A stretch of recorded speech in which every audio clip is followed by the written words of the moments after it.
Let me give you a very interesting story, a consumer insight story. So this is long back, about 10-12 years back. I was a brand manager on one of the biscuit brands, and we were a challenger brand. So what we would do is, we would just follow the pricing of what our competition is doing. And this biscuit that I'm talking about was a very low gross margin product. So we used to wait for the competition to take a price increase or grammage reduction so that we can also make some money. But we had to be at par with them because, as I said, we were a distant number 2 challenger brand. So one day, we got the market information that the grammage of the bigger brand, the competition brand, has changed, and we were super excited that finally we'll make some money. And went to the factory, went to my R&D, and quickly said the best way is to remove a biscuit. We just decided to remove a biscuit, and so we were now at par with this competition brand.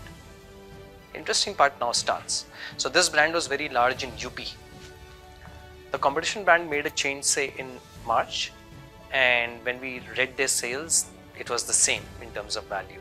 So we said, fantastic, we can reduce the grammage, make money, and the sales won't get impacted. And we did the change in April, May.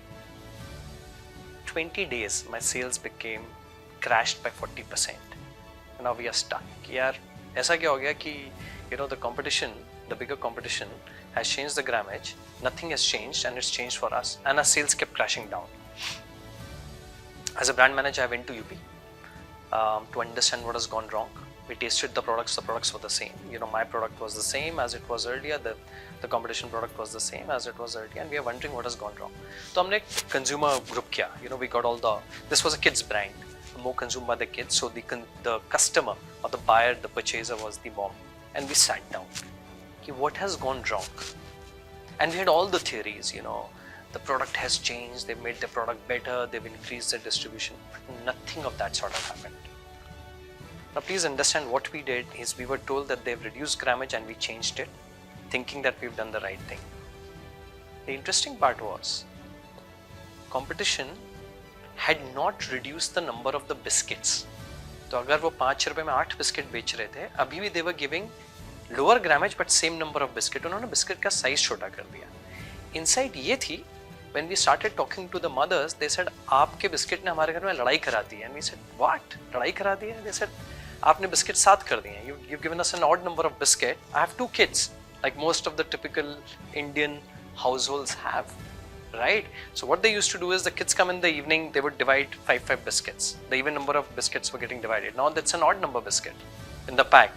अब divide कैसे होगा? So there was a fight between the siblings, and we said, that's such a huge consumer insight, that the families had 2 kids, the biscuit is consumed by the kids. They wanted an even number of biscuit set, and we'd made it odd. Anyways, we went back and did all the changes, but the reason I'm narrating the story is it's very, very important to understand your consumer. Or in this case, the customer was the mother. Very, very important. Just, sitting in your ivory tower office and making the changes won't help. Understand what is happening on the ground. So that's one of the lessons that I learned the hard way a decade back. And I still believe that, the insights come from the consumers. You just can't make strategy sitting in the office.